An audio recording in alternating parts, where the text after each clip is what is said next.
Hey, and welcome back to my channel. Today I want to talk to you about digital files versus digital assets. What's the difference? I get this question so often, so I thought it would be a great opportunity for me to make a video and explain what the difference is.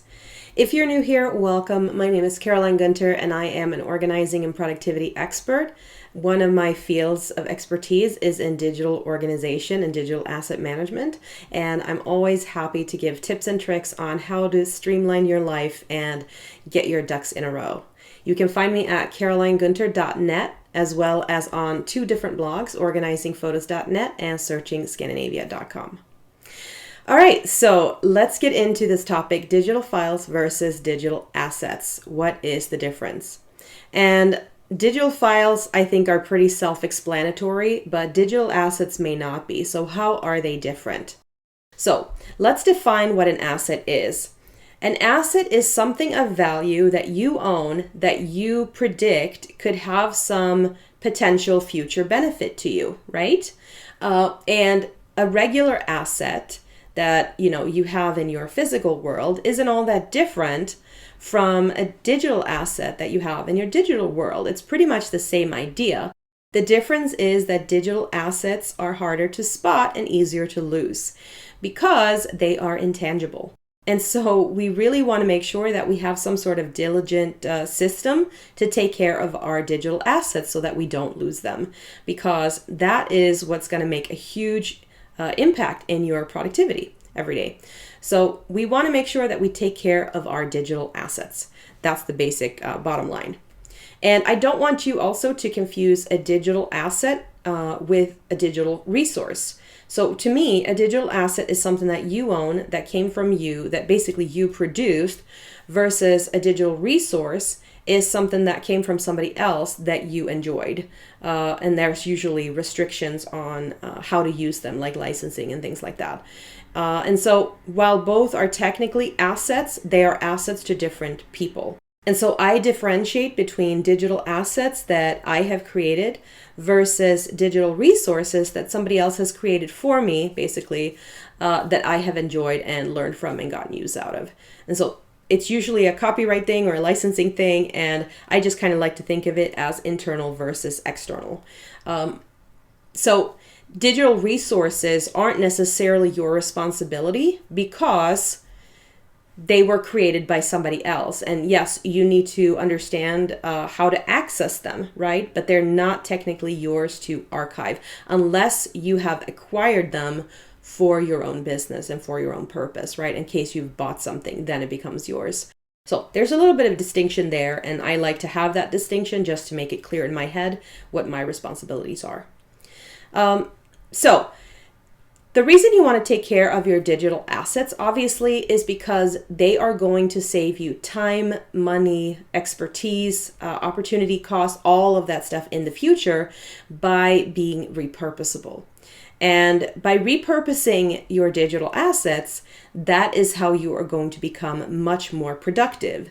So for example, anything you write, for example, write in a document, can be repurposed into a social media post. It can be repurposed into a YouTube video. It can be repurposed into a course or a book or anything like that. So that is a perfect example of a digital asset that you want to take really good care of. Anything that you wrote that you think can be recreated and reused in another format. Other good examples are graphics that you have in your business, for example, social media graphics. Videos that you create, like this YouTube video is going to be a digital asset for my company because I could technically pull it down and put it somewhere else if I wanted to. Photos are, of course, digital assets, and so are emails and email sequences and any other sort of thing that you produce in your business that is going to generate money and save you time, and be useful to you in the future. And you want to make sure that you have some sort of way to manage all of this and find it easily so that you can then make use of it again when you need to. And even though these are not money, per se, the reason they are assets in the same sense is because they're saving you all this time, so that you don't have to recreate the wheel every single time you want to do something. When you are in business for yourself, you usually have a main message, and that message is the same no matter where you express it, right? And so by having all these assets and repurposing them, you can spread that message much further and wider. So what's the problem? Well, what I see happen a lot is that either individuals or small businesses that I work with, they don't take the time to actually consider their needs. And they don't take the time to set up a system that works ahead of time. And what happens then is that in the beginning, it's kind of okay because you don't have that many assets. But as your business grows and scales, and grows and grows and grows, your asset library grows and grows and grows. And you might end up with hundreds of thousands of these digital assets with no proper way to classify them, take care of them, find them, you name it. And that becomes a problem because then we can't be productive. And that's obviously a lost cost to us, right? We want to make sure that we're as productive as possible. And so it tends to really snowball very quickly unless you take the time to set that up from the beginning. And what I want you to think about is how to set that up with intention so that you know that your library is going to grow with you and that it's going to be useful to you as your business scales. And so we want to think about using keywords and, what categories are we talking about? Are there folders? How is our team going to access these files? And what are some of the criteria that we need in order to be successful? And I want you to make that criteria for yourself and then go out and find a system that works for you rather than trying different systems because other people are using them or because they kind of just look good, and then ending up with 15 digital graveyards of these systems that didn't work. That's actually kind of a waste of time, and we don't need to do that. We just need to take the time and sit down and actually think about what we need from the beginning and then find the system that fits that the best. So that's what I recommend doing. And of course, if you need help with that, feel free to reach out. I help clients with that all the time. But that's really important. We want to make sure that we have that ironed out from the beginning so that we don't have to do redundant work. And managing digital assets like blog posts, photos, it's not all that different from managing, other assets like money, for example. You need to know that you have a good bank. You need to know what accounts you have open. You need to know where it's moving, from what account to what account. You need to know how to withdraw, basically how to export, right? And how to find things. How to find transactions. It's the same thing in pretty much any digital asset management system that you're going to be looking at. And whether you choose a pro sort of DAM service or just a basic file storage option like Dropbox or Google Drive, you're still going to be having some of those same conversations with yourself about what you need.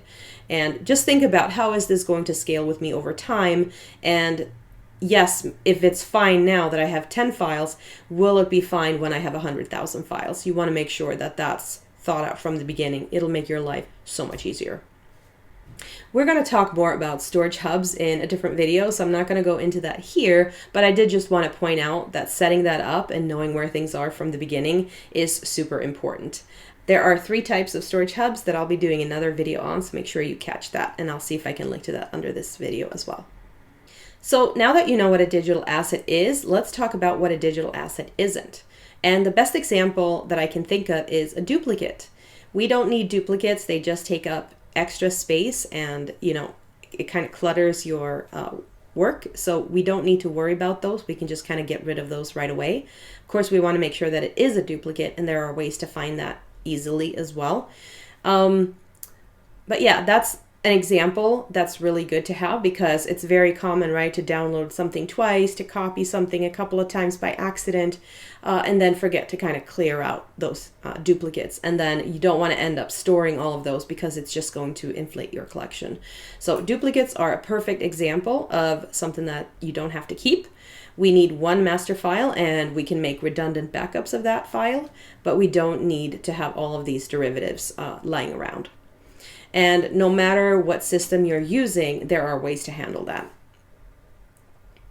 Another good example that I mentioned earlier was the resources. So I consider, again, resources to be different from my digital assets in that they are created by other people and I use them. And I definitely want to make sure how to access them and keep track of that. But they are not my responsibility unless I have purchased them or acquired them some other way from licensing or whatever it is. So I tend to make that distinction as well. And then just anything that you don't foresee using in the future in your business, unless it has some sort of sentimental value, then we might consider keeping it. So a great example of that is I have an old logo, right? When I started my business, over a decade ago now, I had this cute little avatar that was just of my face with my hair. I had a different haircut and different hair color at the time. And I actually used to update my logo anytime I changed my hair, just because it was kind of a fun ongoing joke. And that was what I got by with. As my business grew, I changed that and I made a different logo and I updated it. And so I no longer need this old logo, but it does have some sentimental value. And so that's a perfect example of something that's not necessarily an asset to me, but I keep it on file, just kind of for sentimental purposes. I suppose you could consider it an asset if at some point in the future I was going to make some sort of a project about my business journey, and look back on where I am now versus where I was then that could be, something that could come in handy. Would I need it? I don't know. Maybe, maybe not, right? So that's a perfect example, again, of something that I keep that's not necessarily an asset that I'm going to be repurposing in the future, but it certainly is a part of the journey and I want to keep it just for fun. So you're going to have a couple of those things as well in there, but I wouldn't necessarily classify them as digital assets. So I guess to sum up, what is the difference between a digital file and a digital asset? Well, here it is. All digital assets are digital files, but not all files are digital assets. Which ones are which? That's totally up to you and your business and what you classify as valuable, right? And so if you think that something is going to be useful in the future, if it has sentimental value, or if you think that you can save time, money, opportunity cost, or increase productivity by using it, then it is definitely a digital asset and you want to make sure that you take really good care of it. So I hope that was helpful to hear. If you need help with that, feel free to reach out. Again, I specialize in this, so I'm always happy to give pointers and help you find the right solutions if I can. And that is all for today. So until next time, make sure you subscribe and get notifications to see more videos like this. I will see you soon.